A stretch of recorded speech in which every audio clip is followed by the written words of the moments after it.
Live from our 7 Tasmania studios, your nightly news with Louise Hobart begins now. Good evening, everyone. First tonight, longer queues for elective surgery and a desperate wait for a place to live. That's the reality facing Tasmanians as the state struggles to claw its way back to a COVID recovery. New figures show blowouts in health and housing, but the state government is promising to fix the crisis. Crossing the COVID bridge. We know just how important Tasmania is going to be in the recovery from COVID-19. Australia's acting Prime Minister scans stormwater drains at Huonville. Huonville is a growing place, so it's really important that this project was completed. Before reviewing roadworks on the Batman Highway. We got more orange than we got police.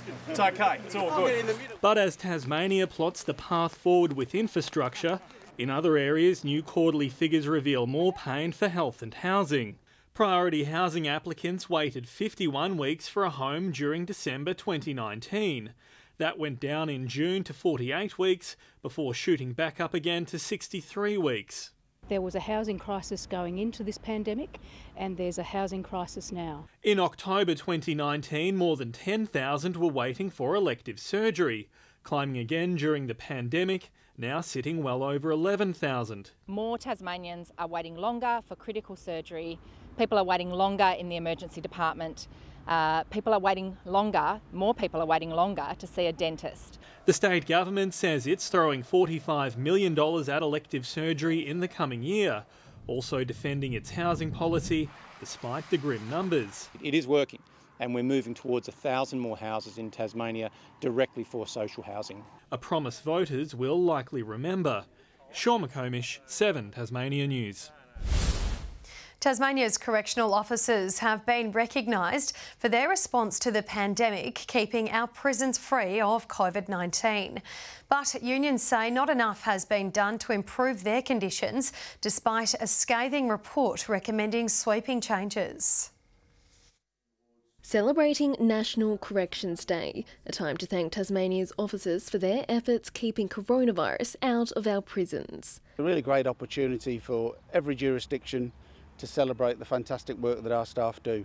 Superintendent Nathan O'Dowd receiving a director's commendation on behalf of his team. I think it's a situation where everyone's really pulled together, put the hard work in, uniformed and non-uniformed. The union says all correctional officers deserve an award. Many left exhausted after facing additional overtime. They have done a phenomenal job of keeping COVID out of the prisons. However, some of those measures were only put in place when correctional officers and work health and safety reps and delegates threatened industrial action. There were some tensions that we needed to work through, but I think as much as anything that was about staff understanding how they could do their job, how they could stay safe, and what we were doing to help them.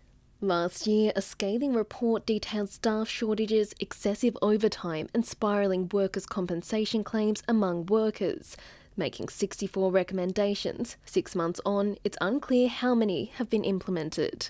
It's a work in progress, I'm advised, and the Custodial Inspector's report is an annually produced report providing advice to government, which is publicly and transparently available. These were some really simple recommendations that could be put in place, and just because of the chronic understaffing and the fact that they cannot fill the shifts means they're forcing correctional officers to stay on in the unit. Meg Sides, 7 Tasmania News. Bringing 2 weekends of eclectic art and performances to Tasmania, Foma 2021 is finally kicking off. Our reporter Josh Duggan joins us now from inside the festival. Hello Josh, it's been a wet day in Launceston. What does that mean for tonight's festivities? Louise, organisers are telling punters to bring a chair and an umbrella. However, there don't appear to be any dampened spirits here just yet. Earlier today, set up for the 3 consecutive nights of concerts here at Royal Park was finished, and tonight features an all-Tasmanian lineup, headlined by local punk rockers Luca Brasi. The 800-strong crowd will also enjoy the Broken Girls Club, who say this is their biggest gig yet.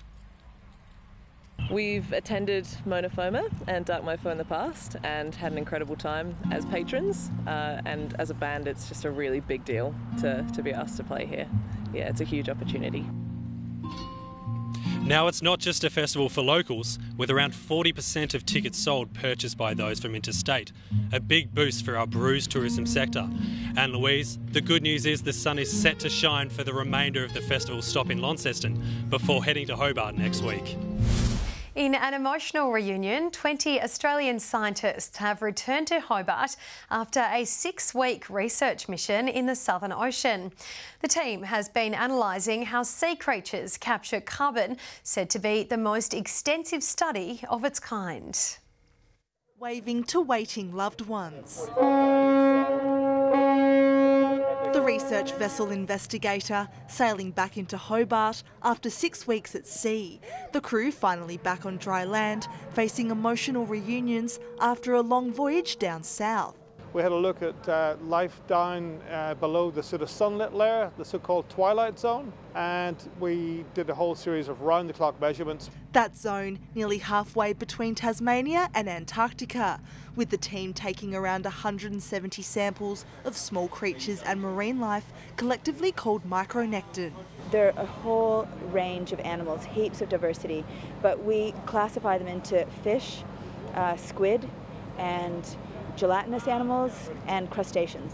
The data collected from 3 areas, aiding research into how those creatures, as well as the ocean, stores carbon, and the impacts of climate change as water temperatures continue to rise. What they're doing is actually taking nutrients from the surface where the sun has created all this energy by the plankton and through the food web, and taking it down to the deeper layers.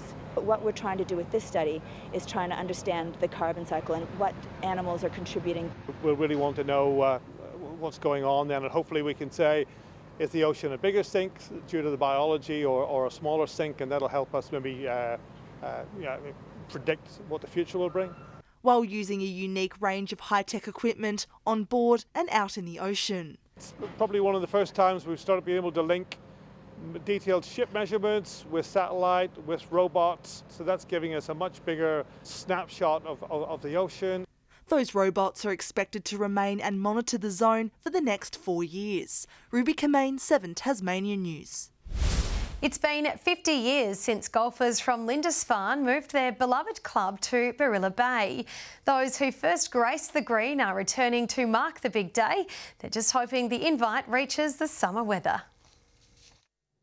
They say the grass is always greener on the other side, but at Barilla Bay, you better believe it.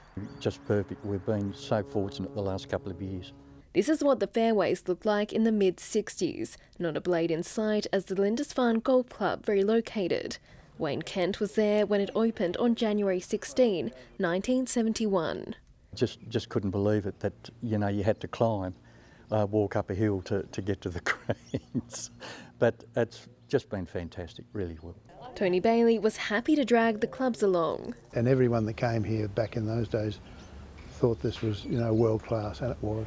And it's how champion player Margaret Leary met her husband. On the golf course. He was a good player at that time and I was a beginner. This week marking a major milestone at the club. The 50th anniversary of the opening of the course. On the 16th of January 1971, the then Governor, Sir Edric Bastian, opened the golf course and played a shot. Today, teeing off in that exact same place. And while a lot has changed over the past 5 decades, members say the course has held its own. It is currently rated as one of the top 100 golf courses in Australia, which is something that we're particularly proud of. And these greens have been the best in the state for the 50 years. I'd guarantee that. This group not likely to retire the golf clubs anytime soon. It's still good fun to come to, which is the best thing. Official celebrations will be held tomorrow. Meg Sides, 7 Tasmanian News. A new pet transport service has taken off in Tasmania, reuniting owners with their 4-legged friends. The weekly route over Bass Strait will fill a growing gap in the market, brought on by the lack of commercial flights during the pandemic. Meet Sky, Elsie and Zach, the first 3 pooches to travel on the new Pawmobile, a chartered flight across Bass Strait exclusively for pets. Puppies were all great, checked on them, every 5 minutes actually, and every 5 minutes they were fine, playing with their toys, having a drink, just chilling out or having a sleep, so it was awesome. They're no longer cargo canines. These pups get special treatment on board. And they do get sneaky little ear scratches, and I even sing to them sometimes. I don't know whether they like that, but I do sing to them. It was a moment of joy for Valerie, reunited with her beloved poodle. Absolutely, isn't it, Zach? Are you happy to be with your mummy? Yes. I know you want to go home. I know. We've only been parted for 24 hours. I flew home yesterday, so this is very exciting. For others, it was their first embrace. Oh, it's just wonderful. No, it's a surprise for my mum. I'm going to turn up at her work, go straight there from here and surprise her, and hopefully she's really excited. Pormobile owner Fiona Millhouse says she's noticed the pet transport market is limited in Tasmania. When COVID hit, I started to get a lot of calls to do interstate transport, and then I got some calls to pick up animals at the airport. And I realised that it's actually really difficult for people in Tassie or wanting to come into Tassie and get pets in, because the airlines had basically stopped flying. The weekly flight will leave for Melbourne and arrive in one of the state's airports, depending on where the demand is. We're very delighted at Devonport Airport to be the first airport to receive this dog flight, or fur baby flight as we call it. And it's not only for dogs, other animals are welcome too. I've already got bookings for bunnies, 3 lots of bunnies. I've had calls for inquiries about finches and guinea pigs and pigeons. Letitia Wallace, 7 Tasmanian News. After 15 years in the supercars, Lee Holdsworth is making a sharp turn in his career, picking up the keys to an Alfa Romeo for the upcoming TCR Australia Series. Holdsworth had a test run on a wet and slippery Simmons Plains today, but he'll need to adapt to his new car as much as the conditions. Lee Holdsworth spent a lifetime in motorsport, but this Alfa Romeo will be the first front-wheel drive the 37-year-old's ever raced. It's a very light, little nimble car, the Alfa, so really late under brakes. Yeah, just good fun. And out on track, you can tell it's a lot of fun to drive. Holdsworth will find even more fun is beating his fellow supercars converts in the TCR. Chaz Mostert, Jason Bargwana and James Moffat among them. I think it's the challenge of racing something else is what makes it so appealing. The veteran's teaming up with a junior 17-year-old Jay Hansen, who's still on his L's. I think I'm the youngest driver in the field, and obviously, as you said, I don't have my P's yet, so I'm still driving around with my mum in the car. Does your mum still give you advice? Yeah, she yells at me when I start speeding. Over in the Trans Am shed, Tasmanian Tim Shaw is preparing to race with Lee Holdsworth's brother Brett. We've been friends for a long, long time. You know, we sold the Holdsworths our championship-winning car from 1999. And with every component checked and configured for these conditions, there's every chance this car could be another championship winner. We've got a great bunch of guys, and they always give me a great car. There's no excuses for me there. 7 Mate will have coverage of the TCR Australia Series from Simmons Plains and Baskerville when racing takes place later this month. And on this day in 1999, 2 Victorian giants came to Tasmania for some Aurora Challenge football. So it's the Saints and the Tigers in tonight's Friday Flashback. Animated blimps, fireworks and an unforgettable soundtrack.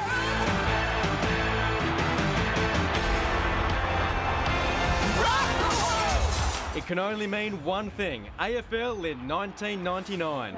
North Hobart didn't need rock and roll though, because it had Richmond and St Kilda as part of the Apple Isle's very own Aurora Challenge. Many hoped to see Matthew Richardson magic, but it took less than a minute for Gavin Mitchell to goal at the other end. Serious talent was on show as all Australians Stewie Lowe and Aussie Jones combined to set up a James Gowans major.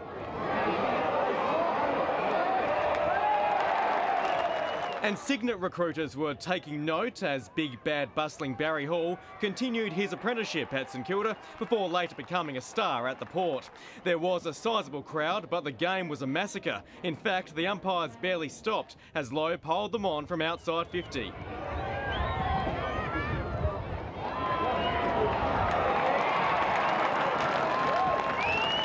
Tigers fans saw their team twice more in Tasmania in 1999, another heavy loss to Hawthorn at North Hobart, before a win at last against the Western Bulldogs at York Park. Good evening. A real cooling down across the state today. Hobart 16, Launceston only 14, Burnie 19 today and Devonport 17. Maximum was 20 on Flinders Island with a cool low of just 1 degree at Lyawini. St Helens and Friendly Beaches 19, Strawn and King Island 17, Lowhead and Bushy Park 16, Grove 14 degrees.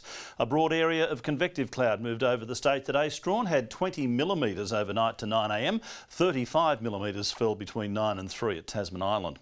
Now more of that cloud is over the Bight and southern mainland, a massive middle-level cloud over southern WA and South Australia, more activity over New South Wales and the far north as well. Tomorrow another cold front approaches us in a southwesterly airflow. The high to the west builds and strengthens. Winds southwest to westerly at 20 to 30 knots, increasing to 35 knots over the lower east. Swells at 3.5 metres in western and southern waters. Gale warning is on from Wineglass Bay to South East Cape. A strong wind warning for remaining coastal waters in the central plateau lakes. Hobart for Saturday 18, a shower or two becoming windy. Showers for Maydena 13, the maximum 14 for Oatlands. Launceston expecting 20 and partly cloudy. Devonport 18 and just 10 for Lyawini. For Burnie, becoming windy and partly cloudy, 17 the top, 17 also for Strawn and Marrawar, both with a shower or two, clearing later. 21 for St Helens and partly cloudy, Swansea 19, 19 for Orford with a shower and a bit of wind blowing up. There's the UV for tomorrow at 10 and very high. On Sunday, showers over the west and the far south, along with central areas, mostly fine elsewhere. A windy day on Monday and mostly cloudy, the chance of a shower over the west, mostly fine on Tuesday, but temperatures still struggling to reach average. Sunny and 34 in Perth, partly cloudy in Adelaide. Melbourne a shower, sunny weather for Canberra and Sydney. A shower and possible storm for Brisbane and Darwin. 12 and showery in Hobart, cool in Launceston as well, 13 degrees, but 17 in Devonport at the moment. Louise, this cold weather at this time of year, it's just wrong. It's like men wearing Birkenstocks. Totally wrong. No comment. Thank you for that, Murph. And that's all your news for now. I'll be back later on with updates. Thanks so much for joining us. Good night.